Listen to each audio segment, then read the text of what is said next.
Wonder Woman, starring Linda Carter, and Incredible Hulk, starring Bill Bixby, will return at their regular times next Friday evening on most of these stations. It's the Salamone Podcast. Tonight, a very special look at the unaired 1985 Vince Martini Christmas Special. That's right, lounge lizard legendary bad boy Vince Martini was once to have a primetime network Christmas special. Of course, that never happened, and we'll be talking to experts on why, as well as a word with the man himself, Vince Martini. I'm Michael Salamone. Thanks for tuning in to our holiday special. I hope you enjoy the ride.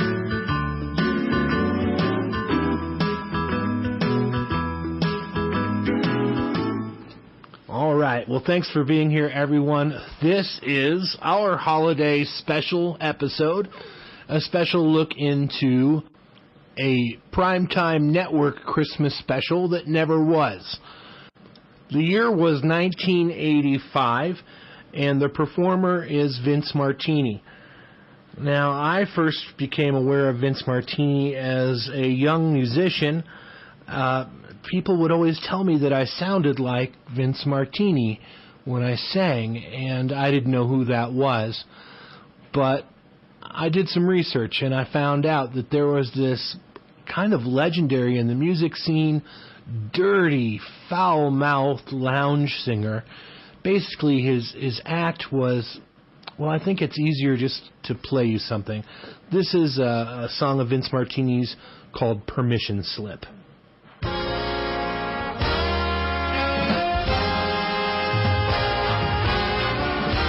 All is fair in love and war. That's what the poets say. But when you truly care for someone, you choose your battles more carefully. Don't forget to ask permission before you stick something in somebody else's ass. The secret to relationship bliss is don't forget to ask permission before you stick something in somebody else's ass. 'Cause it's just polite. Don't forget to ask permission before you stick something in somebody else's ass. Because it's just polite, alright? I mean, come on. Wine and dine her and remind her that she is the shit. Champagne is a fine social lubricant, along with KY and good old-fashioned spit. Don't forget to ask permission before you stick something in somebody else's ass. The secret to relationship bliss. Don't forget to ask permission before you stick something in somebody else's ass. That's right. Don't forget to ask permission before you stick something in somebody else's ass. That's right, kids. Stay in school. So you get an idea now of the type of blue humor that we're working with or talking about here when we're talking about Vince Martini. Several years ago, I decided to find Vince Martini, and he was living in, I guess, a nursing home or an assisted living facility when I tracked him down, but we became fast friends. Really enjoyed listening to his stories, and he was eager to talk with a fellow musician after all these years. It became my mission at that point to record an album with Vince Martini and the surviving members of his band, the Three Olive Orchestra. And I'm ashamed of the album, but proud to say that we've accomplished that. And there is a Vince Martini and the Three Olive Orchestra album out by the name of Tits the Season, just in time for the holidays. It's wildly inappropriate, not safe for work, really not safe for anyone, but it's out there, and we accomplished that. Anyhow, while that process was going on, we started hearing rumblings about how this wasn't the first attempt for a comeback for Vince Martini. I think that my friend and television programming expert, Charles Bryant, can explain better. Because of my friendship with Michael, I was aware of the Vince Martini legend.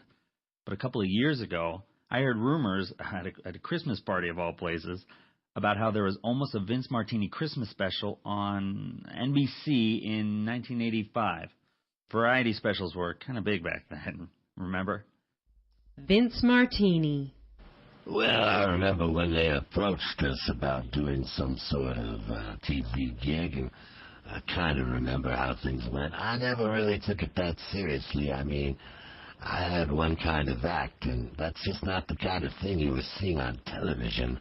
Well, you still don't see it on television. The story goes, Iggy Pop and Debbie Harry were doing a bunch of blow with an NBC programming executive and agreed to finance the project if NBC would help make Vince Martini a household name. They wanted to give Martini a comeback. He was pretty much just doing Las Vegas strip club shows at that point in his career, and the old punks, they still loved and supported the crap out of him. The original plan was that the Mel Torme part on Night Court was supposed to be Vince Martini, and this would all lead up to a big primetime Christmas special starring Vince and guest starring Iggy Pop and Debbie Harry. But the network was so offended by Martini's songs, after just a few days in the studio, they pulled the plug on the entire thing and replaced Martini with Torme in Night Court. Now, some of those tracks that they recorded for this Christmas special were available to us, and you'll be hearing bits and pieces of that tonight. Not all of them were completely inappropriate, one of which we put on the album, which is called Black Friday, which is more of a social commentary piece than it is the trademark Vince Martini raunch. Music historian Jane Sahara. In 1985, Black Friday wasn't even as big of a deal as it is now. Vince Martini's Black Friday song is more culturally relevant today than it was when it was recorded 20 years ago. I will stab you for that last Cabbage Patch doll. It's bigger than Elvis. It's bigger than Christmas. It's bigger than Jesus. It's as dangerous as Texas during immigration season. Spoiling your children. It's American. Our religion is Greek.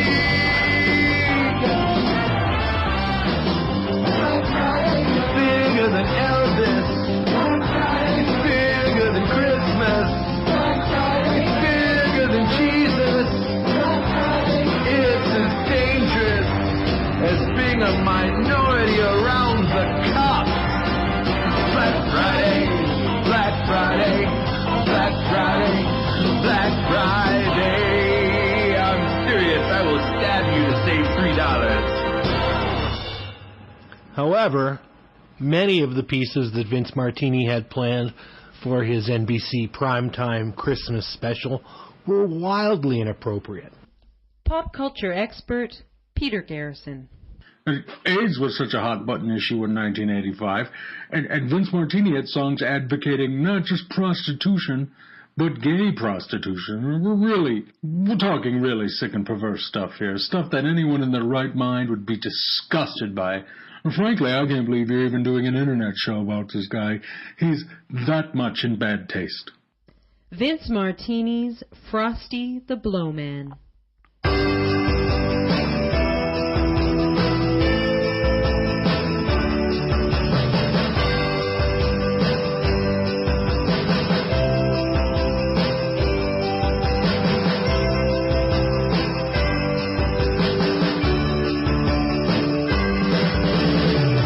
Frosty gives blowjobs for $1.99. If you're gay and you like it that way, he'll get you from behind. There must have been some magic in that old dildo they found. For when they placed it up his butt, he began to dance around. Frosty gives blowjobs for $1.99. If you're gay and you like it that way, he'll get you from behind. Right from behind.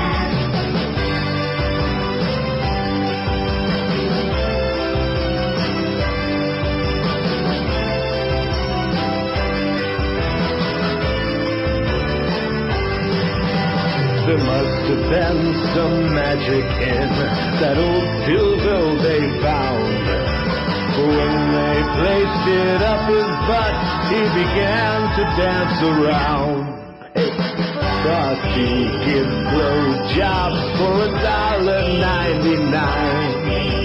And if you're gay and you like it that way, he'll get you from behind. Right from behind.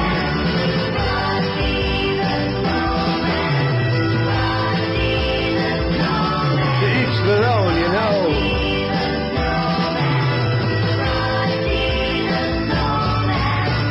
We're talking about Frosty.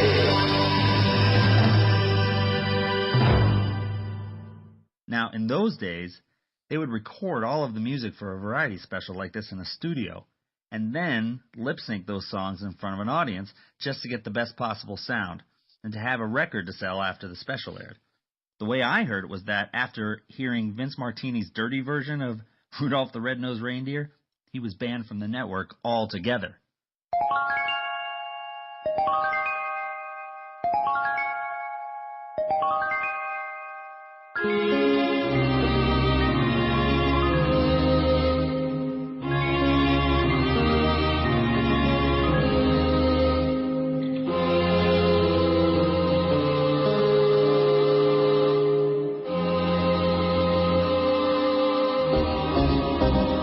Vinny, the big-dicked Italian, he had a 12-inch cock. And if you ever saw it, your mouth would open up and drop. All of the other Italians wouldn't let him near their wives.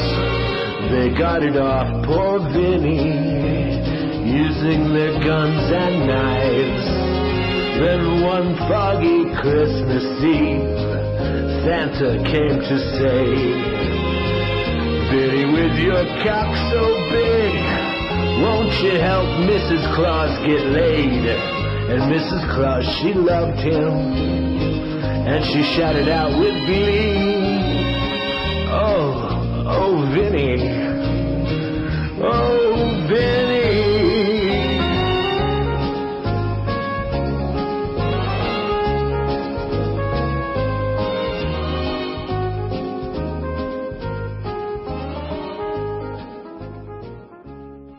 We're talking really sick and perverse stuff here. Indeed. But what about White Christmas? I know they had trouble getting the rights to that song, but he was determined to sing it anyhow. Vince Martini singing that I'm Dreaming of a White Christmas sounds like an awfully racist thing to say may have been a bit ahead of its time, but culturally speaking, it still would have resonated in the minority communities.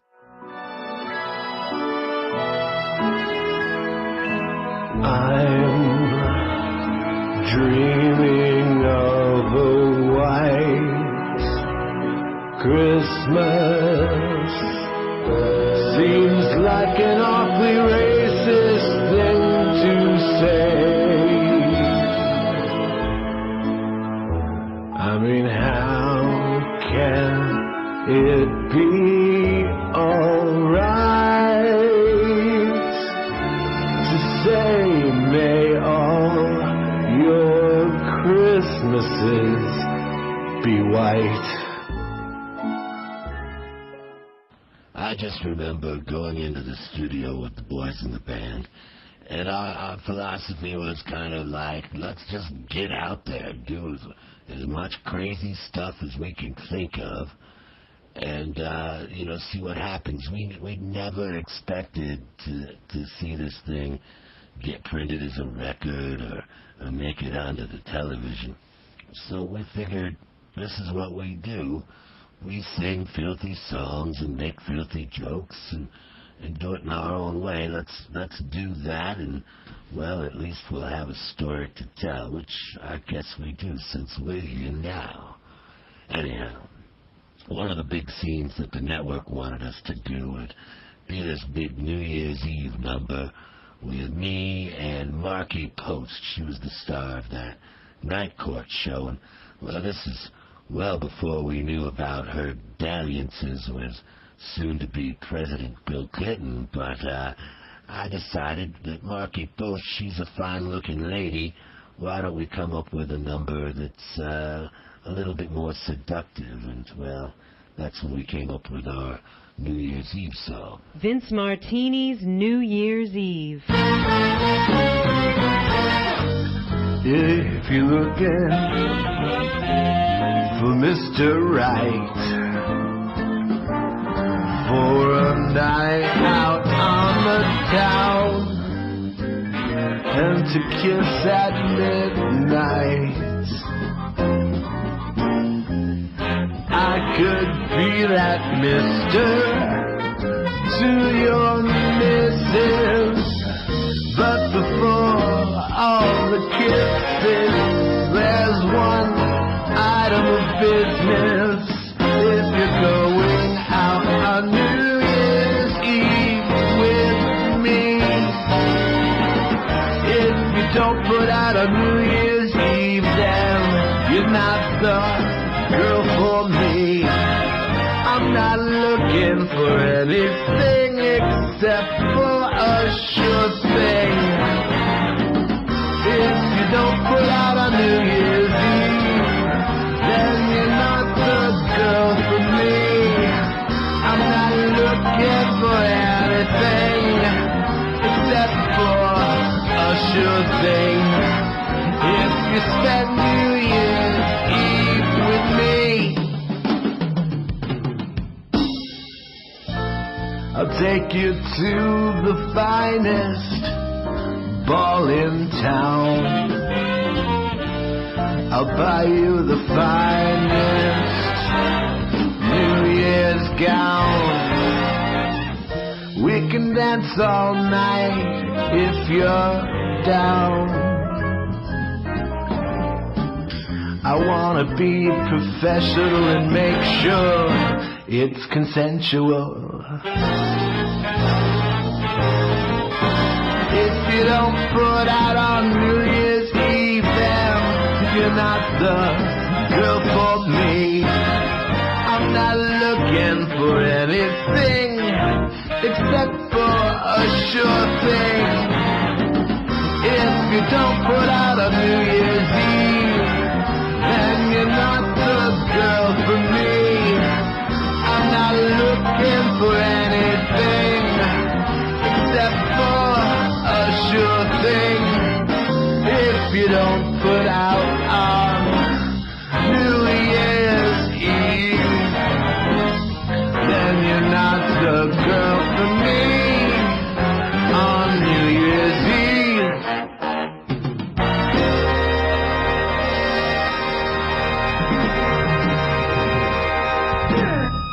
We're talking about an act that was known for base humor and being debaucherous and filthy. This guy didn't just work blue, he worked dark blue, midnight blue. There was no way he was ever going to be on network television without abandoning the act he'd been doing for 15 years at that point. He had to know that. The network had to know that. He had to know that. The network had to know that. I mean, I knew that this thing wasn't going to television, and I swear those network brass guys had to know that as well. I mean, come on. The reason people think of me for Christmas is for my song, Christmas Titties. I still to this day have random strangers see me in public and scream at me, Christmas Titties! I mean, come on, that's my signature phrase. There's a Facebook page where people like Christmas titties. That's what I do. I do Christmas titties. The story is a true story, and it's one that I told at every concert we ever gave. Christmas titties. Another old-time TV guy I talked to, though, he told me that it was because of Martini's legendary stubbornness. You know, he was known to be kind of a dick. This guy said that Vince Martini refused to do the special at all unless he could call it Christmas Titties. And, of course, no network executive in 1985 was going to go for that. Anyhow, that's why we never had Vince Martini's Christmas Titties on television. Or at least that's the story I've been told. 1974. I was at a Christmas party thrown by Lee Majors. You might remember him as the $6 Million Man. And what did my Secret Santa get for me but 2 Polynesian whores and an 8-ball of blow? That's when I learned an important life lesson about the magic of Christmas titties. Let it snow. Christmas titties. Let it blow. Jingle my bells on home. Christmas titties. Let's unwrap your presents, baby. You want to know what Santa keeps in his sack? It sure is nice to be naughty. Let it snow. Let it blow. Jingle my bells on those. 'Tis the season to learn the reason that you never feel more like a man than when you're having to. Girls go down on you at gunpoint high on snow. A white Christmas, your cheeks aglow. That's when you will know it's Christmas.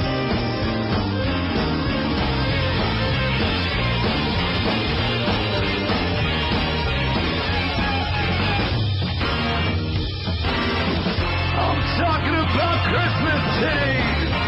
Let it snow. Let it blow. Jingle my bells on those Christmas titties. So that's the story of Vince Martini's Christmas Titties and the primetime Christmas special that never was. Thanks for tuning in to the holiday episode of the Salamone podcast. We'll be back with a big end of the year 2014 in review special, and then back weekly sometime early in 2015. Don't forget to check out our archives on iTunes and on Stitcher, and of course to check out the Vince Martini and 3 Olive Orchestra album Tits the Season, available on iTunes, Amazon, Google Play, Spotify, everywhere digital music is sold and streamed. Thanks again for tuning in. I'm Michael Salamone. Good night.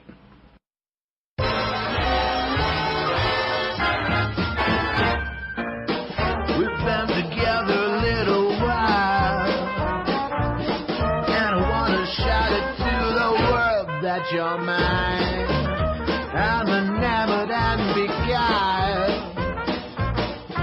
When you're down, you blow my mind. We've been together a little while, and girl, I really love your style. I really dig that thing you do with your tongue ring. I really dig that thing you do with your tongue ring. I really dig that thing you do with your tongue ring. Tongue ring. The writing's on the balls. I meant to sing the walls. Oh no. I don't know if this is love, but I can't